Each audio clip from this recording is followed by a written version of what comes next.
Hello, everyone. Welcome to our podcast, English Journey. I am Mary. And I am Ali. We are happy you are here with us today. Yes, we are. Before we start, please subscribe to our channel and like this video. Also, leave a comment below. It helps us a lot. Thank you. Today, we talk about English.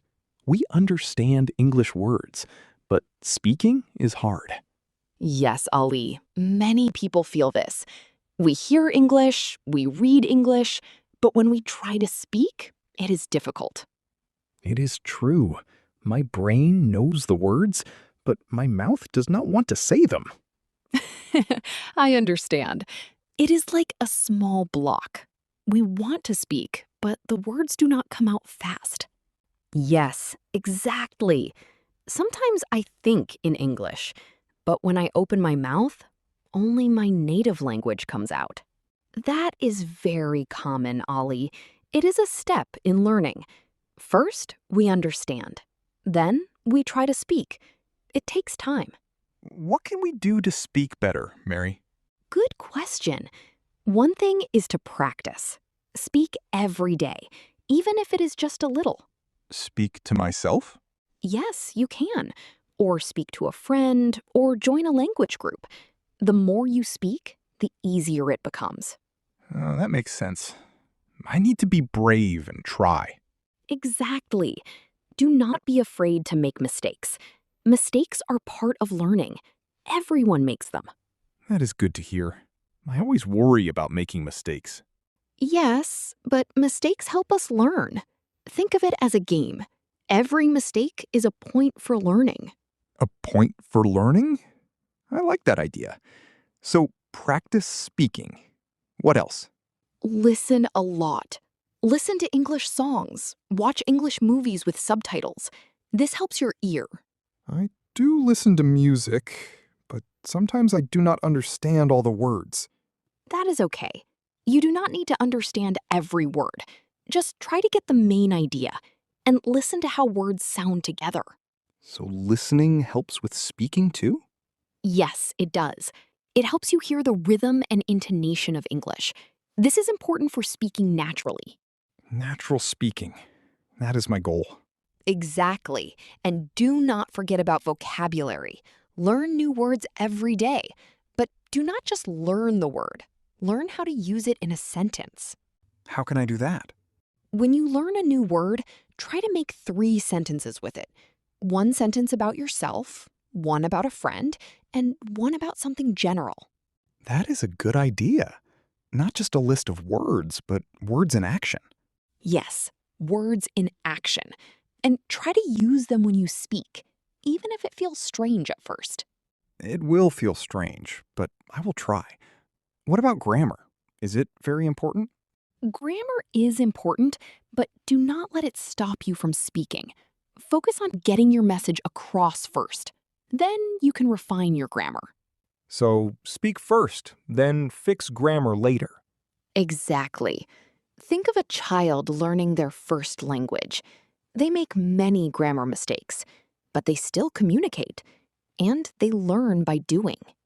That is a good point. I should not be so hard on myself. No, you should not. Be patient with yourself. Learning a language is a marathon, not a sprint. A marathon. That means it takes a long time.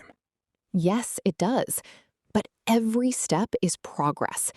Even small steps, like learning 1 new word or saying 1 new sentence. So, small steps every day. And be patient. Yes, and find a language partner, someone you can practice with regularly.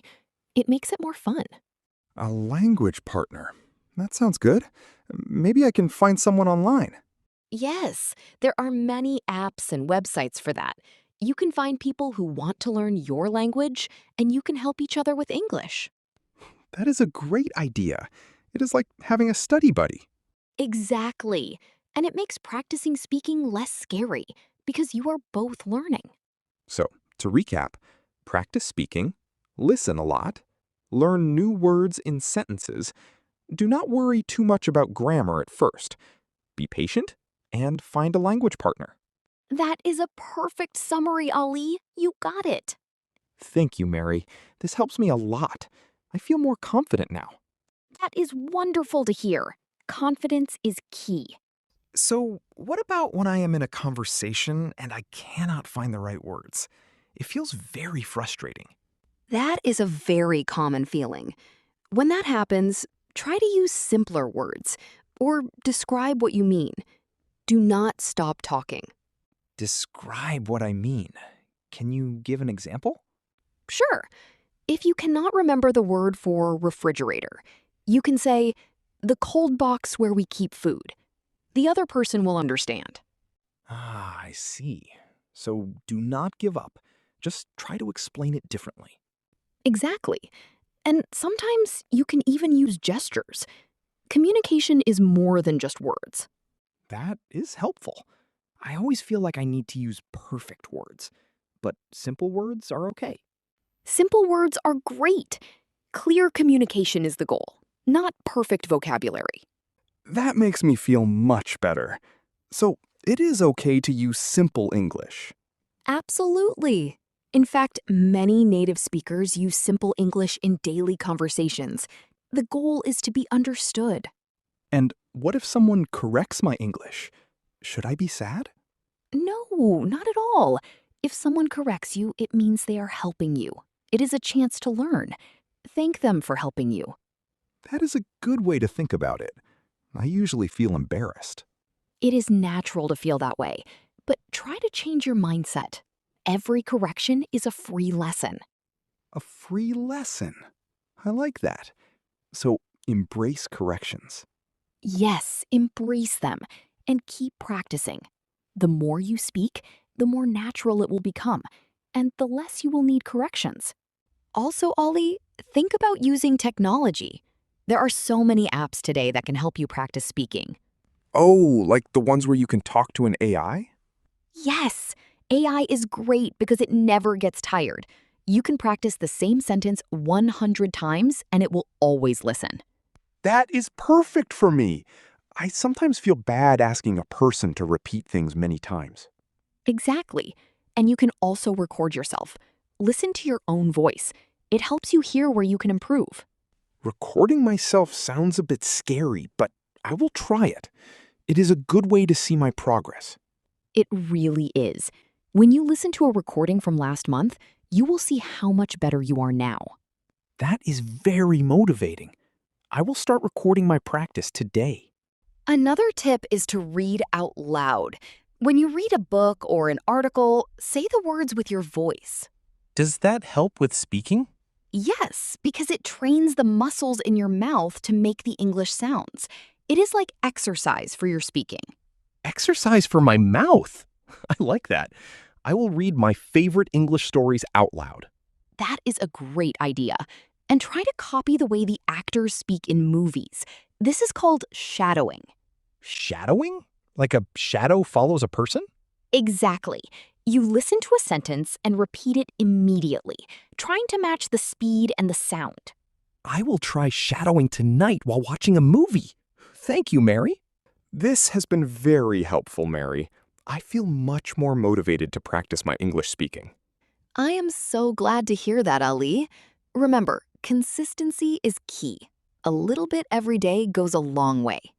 I will remember that. Thank you for all the great tips. You are very welcome. And thank you to all our listeners for joining us today on English Journey. We hope these tips help you too. Yes, thank you for listening. Do not forget to subscribe, like, and leave a comment. Your support helps us make more episodes. That is right. Keep practicing, keep learning, and do not be afraid to speak. We will see you next time. Bye, everyone. Goodbye.